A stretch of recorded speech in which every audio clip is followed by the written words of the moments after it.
I'm Karuna. I'm the founder and executive director of Mind Oasis, and I have Noga with me today. Noga, why don't you introduce yourself? Hi, and thanks, Karuna, for having me. My name is Noga. I am a musician primarily, but I've also been teaching yoga and meditation and helping a lot of people with their health through health coaching.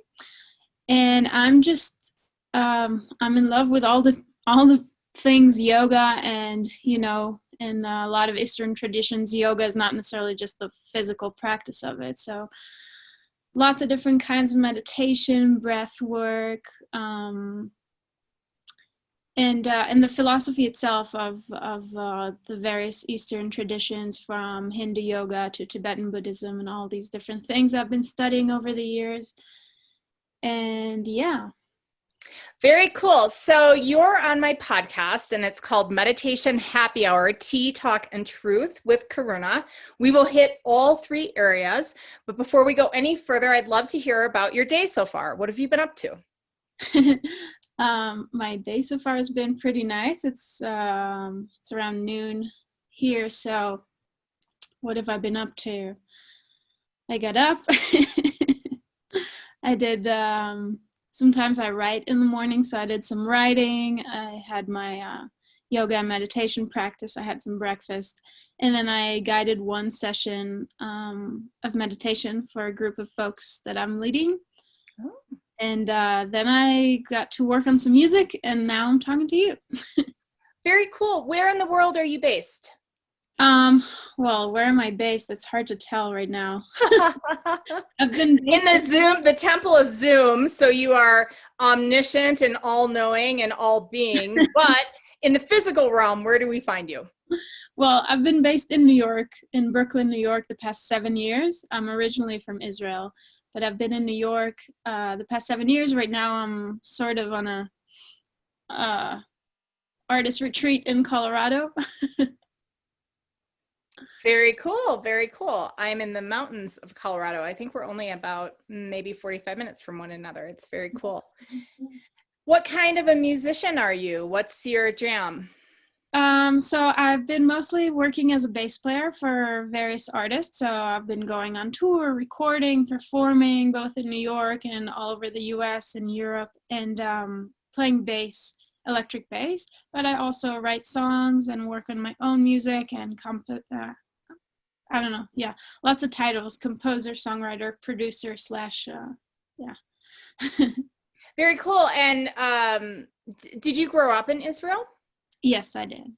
And how does it feel, the difference between growing up in Israel and then living in the Big Apple and now being in the west of Colorado? How has that journey been for you? It's all different planets. Yeah, it's kind of a different culture.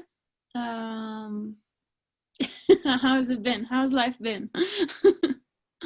Yeah, how has life been? What has that journey been like for you?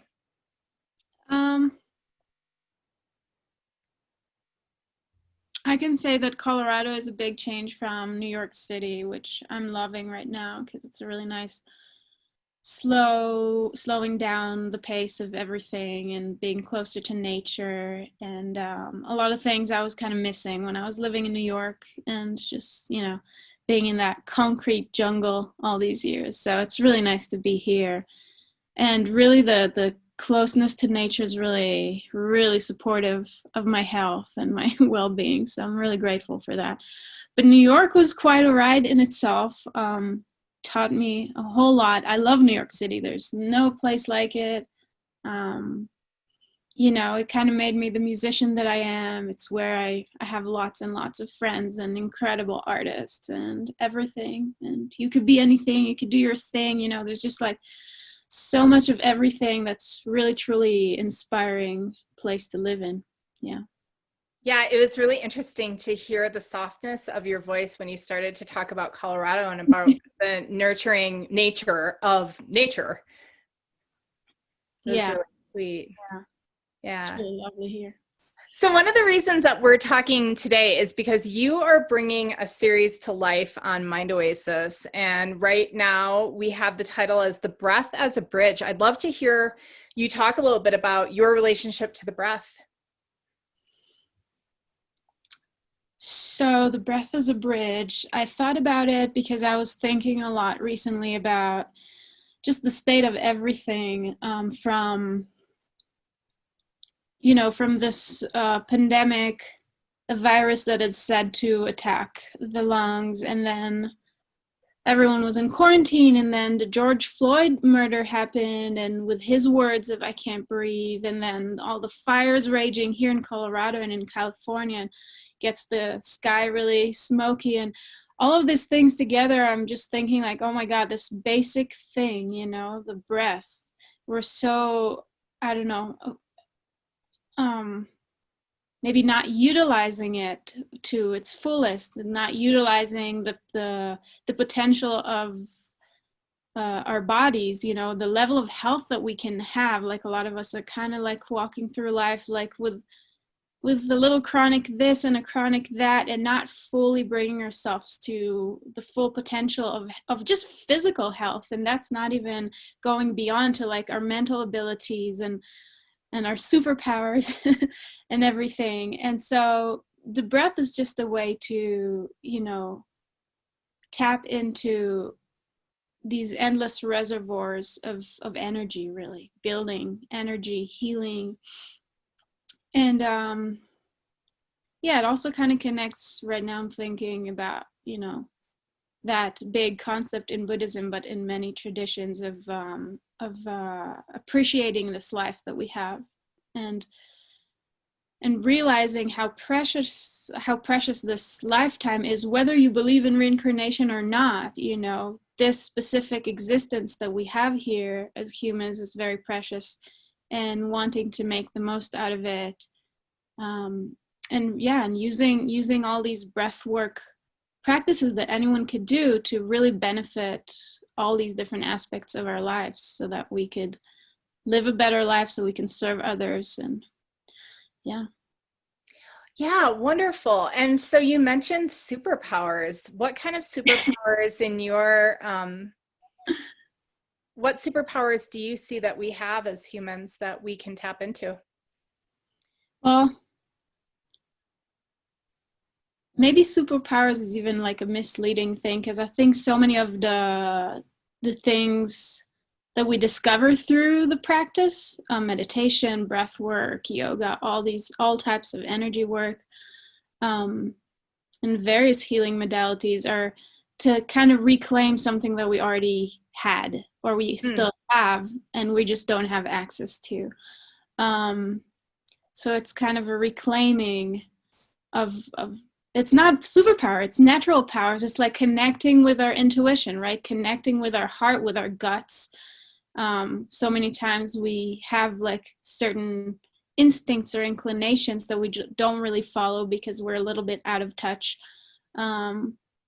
with ourselves, or we kind of follow too much logic and not enough heart. And I think these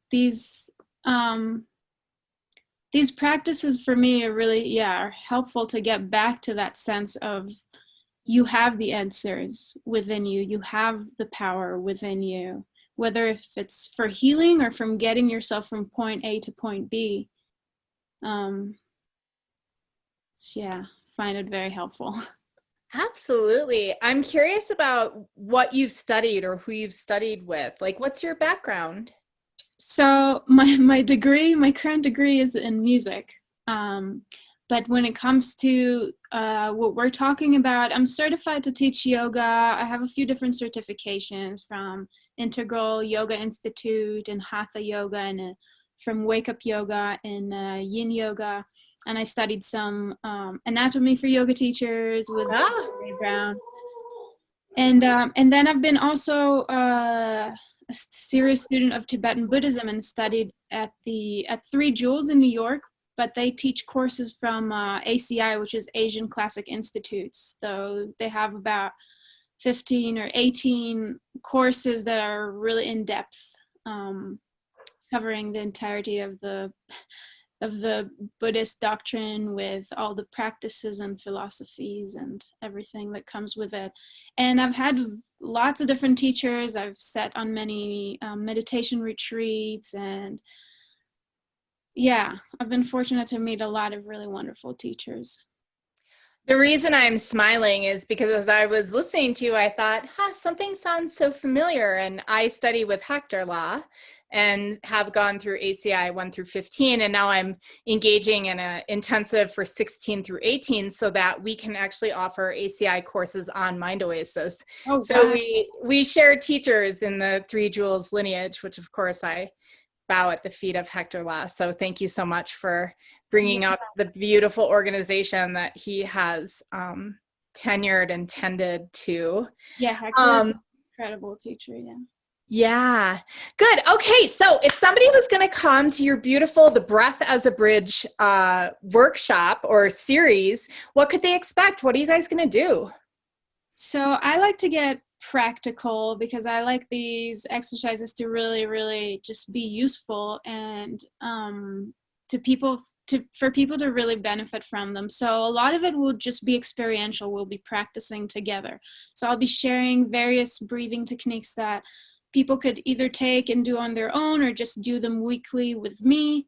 We'll tap into different breath work, nothing crazy. So we're not going to do any, it's not like Wim Hof style, if anyone's concerned. It's very gentle, but it's also very powerful practices.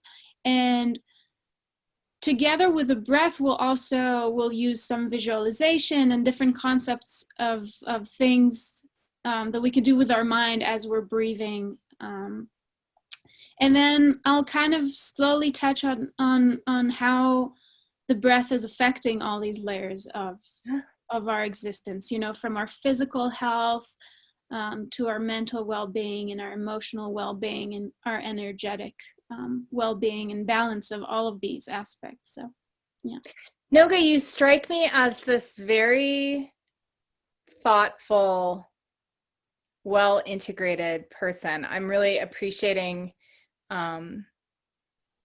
how you talk about the Dharma and the practices in a way that is approachable to life, which of course right now, even if you're living in a bit of a bubble that you aren't directly affected by COVID, which in some ways I could say I am. I live in the mountains.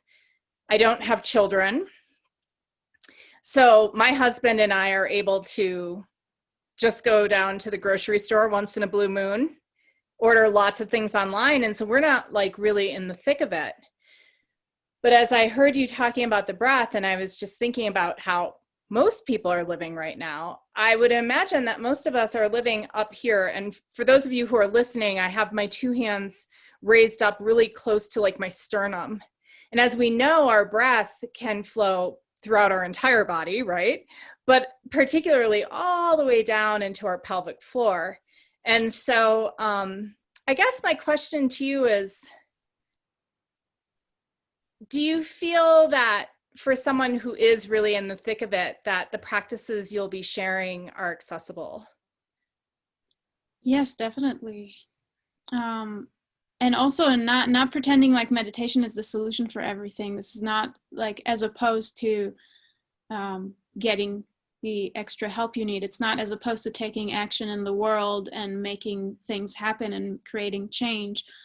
But it sounds kind of cheesy, but I have to say it has to come from the inside out. And it's, you know, it's something you just realize that the more aligned you are with yourself, that the more balanced you are, the better you can serve other people. So if you are one of those people out there on the streets, or people struggling with health, or people, you know, we all have lots of things going on, you know. So it's definitely for anybody. It's definitely for anybody. Even the busy people can find like 5 minutes to breathe a day, you know, and calm. Well, that's one of the things we talk a lot. You're relatively new to Mind Oasis, the organization, but one of the things that we really talk a lot about in our kind of, I guess our organization, but sort of the way that we present the teachings is that most of us aren't monks. Most of us are out in the world. We have careers, we have responsibilities. We're still trying to make ends meet in a crazy COVID world. if you're in America, we have the upcoming election, which is feeling a little crazy these days too. So I think the beauty of the breath is that you take it wherever you are. And so it's completely accessible. And so your sharing of techniques that we can employ, whether it's in our cubicle or, you know, in our garage or in our car, is a really welcome and necessary tool for the world right now. Yeah, for sure. I think so Yeah. too. So I always end my podcast asking my guests the same question. I'd like to hear about your truth. And I leave it vague enough that you can answer in whatever way you'd like. So, Noga, what's your truth? Wow.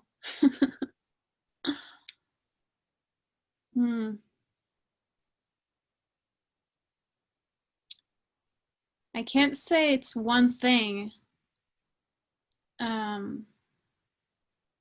But definitely truth is something I've been trying to connect with more and more, because, and I'm not talking about ultimate truth, I'm talking about my truth, right? Because that's what you're asking. And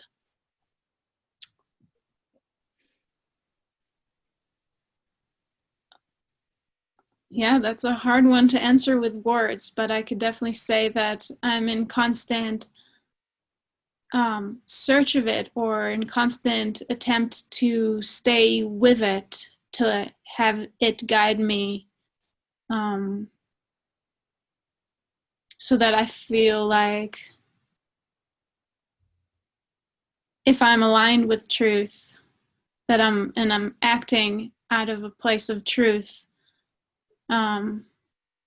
hopefully that's a much more beneficial existence, you know.